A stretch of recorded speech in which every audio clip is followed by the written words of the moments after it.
உடல் மண்ணுக்கு உயிர் தமிழுக்கு அனைவருக்கும் வணக்கம். உங்கள் அனைவருக்கும் என்னுடைய மதிய வழக்கணத்தை தெரிவித்துக் கொண்டு இன்னைக்கு அந்நியாரை பற்றி பேச போகிறோம். முக்கியமான விடயம். உலகமே, அதாவது தமிழ்நாடே பார்த்தீங்கன்னா அதிமுகலேருந்து ஒரு 25 பேர் தனியாக போயிருக்காங்க, 22 பேர் தனியாக இருக்காங்க. இது ஒரு மிகப்பெரிய அளவில் பேசு உருடு பொருளாக போயிட்டு இருக்கு. எப்படி அதிமுக அந்த 25 எம்எல்ஏ யாரா எஸ்பி வேலுமணி தலைமையில் இருக்க எம்எல்ஏ எல்லாத்தையும் பதவி நீக்கம் பண்ணுவாங்களா, இல்லை அவங்களை வந்து கட்சியை விட்டு நீக்கிட்டாங்களே, வேற ஏதாவது அடுத்த கட்ட நடவடிக்கை இல்லை இடைத்தேர்தல் வருமா அப்படின்னு பேசிட்டு இருக்க இந்த சூழ்நிலையில சத்தியம் நியூஸ் சேனல்ல ஒரு பகீர் ஒரு இதை கிளப்பியிருக்காங்க. எல்லாரும் பேசப்பட்டு வந்தது தான். சோசியல் மீடியால எல்லாருமே பேசப்பட்டு வந்த ஒரு விடயத்தை சத்தியம் நியூஸ்ல அவங்க நியூஸ் கார்டுலேயே போட்டாங்க. ஒன்றும் இல்லை, அவங்க எல்லாத்துக்குமே தெரிஞ்சிருக்கும். இன்றைய முதல்வராக இருக்கக்கூடிய விஜய் அவர்கள் 2 தொகுதியில் போட்டியிட்டு பெரம்பூர்ல இருக்க தொகுதியை வச்சுக்கிட்டாங்க. திருச்சி கிழக்குல இருக்கிறத அதாவது ராஜினாமா பண்ணிட்டாரு. ஏன்னா ஏதாவது ஒரு தொகுதியில் தான் அவர் எம்எல்ஏவாக இருக்க முடியும். அதனால வந்து திருச்சி கிழக்க ராஜினாமா பண்ணிட்டாரு. அதற்கு இடைத்தேர்தல் நடத்தணும். அதற்கு மிகப்பெரிய உங்க எல்லாத்துக்குமே தெரிஞ்சிருக்கும், நம்ம சகாயம் ஐஏஎஸ் இருக்காங்கல்ல, நேர்மைக்கு சொந்தக்காரர், அவரை பார்த்தீங்கன்னா வேட்பாளராக நிற்கிறது கேட்டிருப்பாங்க போல இருக்கு. அவர் முடியாதுன்னு சொல்லிட்டாரா என்னன்னு தெரியல. இது வரைக்கும் வெளியே வரல. ஏன்னா ஒரு இன்டர்வியூவில் நம்ம ஐயா சகாயம் அவர்கிட்ட கேட்டபோது ஆள் மாற்றம் ஆட்சி மாற்றங்கிறது வெறும் ஆள் மாற்றம் இல்லை அப்படின்னு சொல்லிட்டாரு. அப்படின்னா அவரு தாவேக்கால இணையவும் போறதில்லை, தாவேக்கால வேட்பாளராகவும் நிற்கவும் போறதில்லை அப்படிங்கிறது என்னுடைய தனிப்பட்ட கருத்து. அவருடைய பேச்சை வச்சு நம்ம சொல்லும்போது, பல வருடங்களுக்கு முன்னாடி த்ரிஷாட்ட ஒரு கேள்வி கேட்குறாங்க.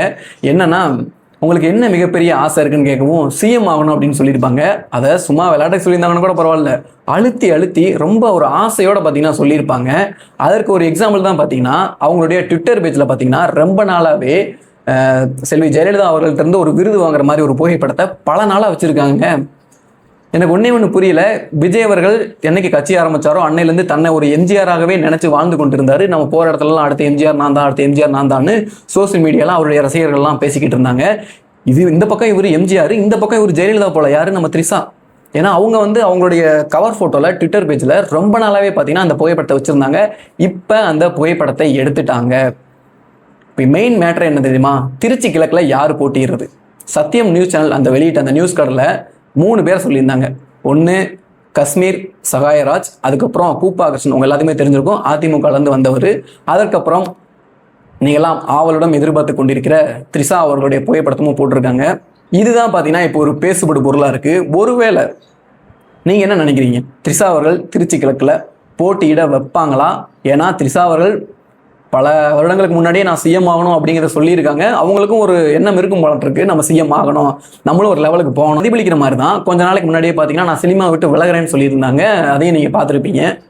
சத்தியம் நியூஸ் சேனல் மட்டும் கிடையாது, நீங்கள் யூடியூப்லேயே பார்த்தீங்கன்னா பல பேர் பார்த்தீங்கன்னா இதை பற்றி பேசிகிட்டு இருப்பாங்க. அவங்க தாவேக்காவை சார்ந்தவங்க இல்லாமல் இருக்கலாம். அதாவது குறிப்பிட்டு சொல்லணும்னா தாவேக்கா ரசிகர்களாக இருக்கட்டும், இல்லை விஜய் ரசிகர்களாக இருக்கட்டும், பகுதிக்கு பகுதி பேர் பார்த்தீங்கன்னா விஜய் த்ரிஷா அந்த ஒரு தொடர்பை பார்த்தீங்கன்னா வெறுக்கிறாங்க. சோசியல் மீடியால நம்ம அதை பார்க்க முடியுது. ஏன்னா விஜயோடைய மனைவி கூட அவருடைய முதலமைச்சராக பதவி இருக்கிற அந்த நாளில் கூட கலந்துக்கல, ஆனால் த்ரிஷா அவர்கள் கலந்துக்கிட்டாங்க. இதுக்கு அவங்க என்ன சொல்றாங்கன்னா, நல்ல ஃப்ரெண்டு அப்படிங்கிற மாதிரி சொல்றாங்க. ஆனால் சங்கீதா அவர்கள் விஜய் அவர்கள் மீது ஒரு இது கொடுத்துருக்காங்க, நான் விவாகரத்தை வேணும் அப்படிங்கிற மாதிரி நீதிமன்றத்தில் கொடுத்துருக்காங்க. அது ஒரு மிகப்பெரிய பேசுபொருளாக இருக்கும் நேரத்தில் தான் விஜய் அவர்கள் ஒரு கல்யாணத்தில் விஜய் அவர்களும் த்ரிஷா அவர்களும் கூடையே அதாவது ஜோடி சேர்ந்து வந்தாங்க. அது மிகப்பெரிய ஒரு பேசுபொரு பொருளாக மாறுச்சு.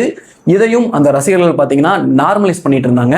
அதை பிரதிபலிக்கிற விதமாக தான் த்ரிஷா அவருடைய போஸ்டாக இருக்கட்டும், இல்லை ஓட்டு போட்ட அன்னைக்கு அவங்க போட்ட அந்த சாங்காக இருக்கட்டும், கில்லி படத்துலேருந்து ஒரு சாங்கெல்லாம் போட்டு அவங்களுடைய தன்னுடைய ஆதரவை தெரியப்படுத்தினாங்க. தன்னுடைய நண்பரான விஜய் அவர்களுக்கு, இப்போதைய முதல்வராக இருக்கிற விஜய் அவர்களுக்கு தன்னுடைய ஆதரவை வெளிப்படுத்தினாங்க.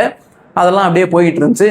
ஆனால் இன்னைக்கு என்னடான்னு பார்த்தீங்கன்னா, வேட்பாளராக நிற்கிற அளவுக்கு ஒரு நியூஸ் சேனலில் போடுறாங்கன்னா எந்த அளவுக்கு உண்மைன்னு தெரியல. ஒருவேளை திருச்சி கிழக்குலேருந்து நீங்கள் பார்த்துக்கிட்டு இருந்தீங்கன்னா, இல்லைனா திருச்சி மாவட்டத்துலேருந்து நீங்கள் பார்த்துக்கிட்டு இருந்தீங்கன்னா, ஒருவேளை த்ரிஷா அவர்கள் வேட்பாளராக நின்னாங்கன்னா நீங்கள் ஓட்டு போடுவீங்களா? என்னுடைய கேள்வி என்னன்னா, நீங்கள் ஓட்டு போடுங்க, ஓட்டு போடாமல் இருங்க, அதெல்லாம் உங்களுடைய விருப்பம். ஆனால் மக்களுடைய மனநிலையை இப்போ நம்ம புரிஞ்சுக்கலாம். மக்கள் எந்த அளவுக்கு தெளிவாக இருக்காங்க அப்படின்னு புரிஞ்சுக்கலாம். ஒருவேளை கூப்பா கிருஷ்ணனோ இல்லை காஷ்மீர் சகாயராஜோ அவங்க நிற்கலைன்னா, ஒருவேளை த்ரிஷா அவர்கள் வேட்பாளர் நின்னா மக்களும் அவங்களுக்கு ஓட்டு போட்டு ஜெயிக்க வச்சாங்கன்னா, அடுத்து ஜெயலலிதாவா இல்லை த்ரிஷா சொன்னது அந்த சிஎம் கனவு நிறைவேறுமா? இதெல்லாம் வந்து நம்மளுடைய யூகம் தானே தவிர இது எந்த அளவுக்கு உண்மைன்னு தெரியல. ஏன்னா சத்தியம் நியூஸ் சேனல் போட்டிருக்காங்க, அவங்க போட்டதா இப்போ நம்ம எடுத்து பேசிட்டு இருக்கோமே தவிர நம்மளுடைய தனிப்பட்ட கருத்து இதில் எதுவுமே கிடையாது. ஒரு விஜய் ஃபேனா நீங்கள் இந்த வீடியோவை பார்த்துக்கிட்டு இருந்தீங்கன்னா நீங்கள் இதை பற்றி என்ன நினைக்கிறீங்க? விஜய் அவர்கள் பதவியேற்ற அந்த முதலமைச்சராக பதவியேற்றாங்கல்ல, அதில் கூட சங்கீதா அவர்களும் விஜயோடைய மனைவி சங்கீதா அவர்களும் பங்கேற்கலை, அவருடைய குழந்தைகள் யாருமே பங்கேற்கலை.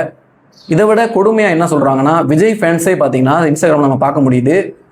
விஜய் அவருடைய அப்பா அம்மா 2 பேரும் பார்த்தீங்கன்னா த்ரிஷா அவர்களை பார்த்து அதாவது விஜயோட அம்மா வந்து த்ரிஷா அவர்களை பார்த்து கட்டி பிடிக்கிறது நினச்சி உண்மையாகவே வருத்தப்பட்டாங்க நிறைய விஜய் ரசிகர்கள்.